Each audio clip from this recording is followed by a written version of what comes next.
انسداد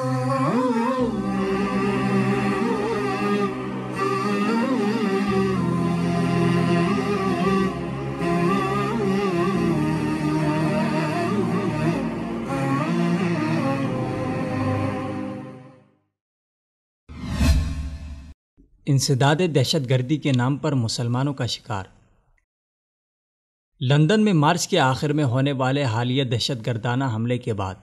برطانوی وزیر اعظم تھریسا مے نے اس حملے کو آزاد لوگوں پر حملہ قرار دے کر پالیسیوں اور حفاظتی اقدامات بڑھانے کا اعلان کرتے ہوئے کہا ہے کہ اسلامی دہشت گردوں کا خطرہ یقینی ہے۔ اس طرح اگلے 5 سال تک اضافی 2.5 بلین پاؤنڈز عالمی سیکیورٹی اور انٹیلیجنس نیٹ ورکس پر خرچ ہوں گے۔ MI6 MI5 اور GCHQ میں مزید 1900 افراد بھرتی ہوں گے۔ برطانیہ کی سڑکوں پر مزید مسلح پولیس فورس تعینات ہوگی اور برطانوی حکومت انسداد دہشت گردی پر بجٹ کا 30% مزید خرچ کرے گی۔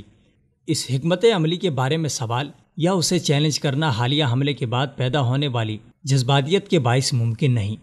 مگر حقیقت یہی ہے کہ اس طرح کے حملے انسداد دہشت گردی اور اسلاموفوبیا کی صنعت کو رواں دواں رکھتے ہیں۔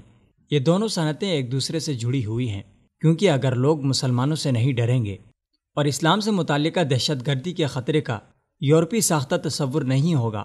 تو اعلیٰ حکام کو فنڈنگ کیوں کر ملے گی؟ اس ضمن میں مین سٹریم میڈیا اور تھنک ٹینکس قابل ذکر ہیں جو اس مقصد کی خاطر اسٹیٹ سپانسرڈ اسلاموفوبیا عوام الناس میں پھیلا رہے ہیں۔ دہشت گردی کو جنم دیتی ہے، دوسرے ممالک میں تباہی و قتل و غارت مچا کر اپنے ہی ملک میں محفوظ نہیں رہا جا سکتا، مگر اس حقیقت سے نظریں چرا کر مغرب زیادہ آسان طریقہ اختیار کرتا ہے، یعنی مسلم کمیونٹی کو دھمکایا جائے، اسلام کے ان مختلف پہلوؤں کو زیر بحث لایا جائے جن کے ذریعے مسلمانوں کو ڈرا کر دفاعی پوزیشن میں لایا جا سکے، جیسے شریعہ لا، خلافت، ہم جنس پرستی کی سزا، زنا یا مرتد کی سخت سزا وغیرہ۔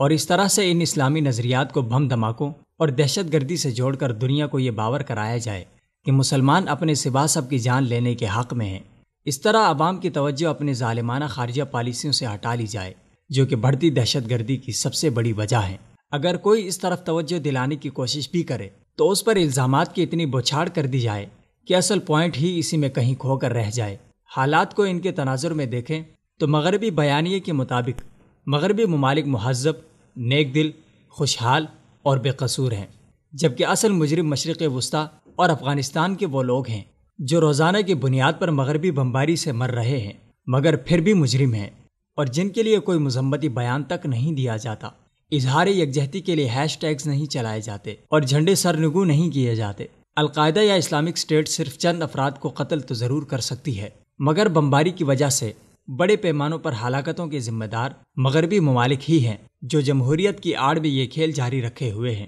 ایسی حکمت عملی ہی کامیاب ہے جس میں اصل دہشت گردوں کو پکڑا نہ جائے کہ مسلمانوں کا مذہب کی بنیاد پر شکار شروع کر دیا جائے اور یوں ایک سوچے سمجھے منصوبے کے تحت مسلم آبادیوں کو کھنڈرات میں بدل دیا جائے۔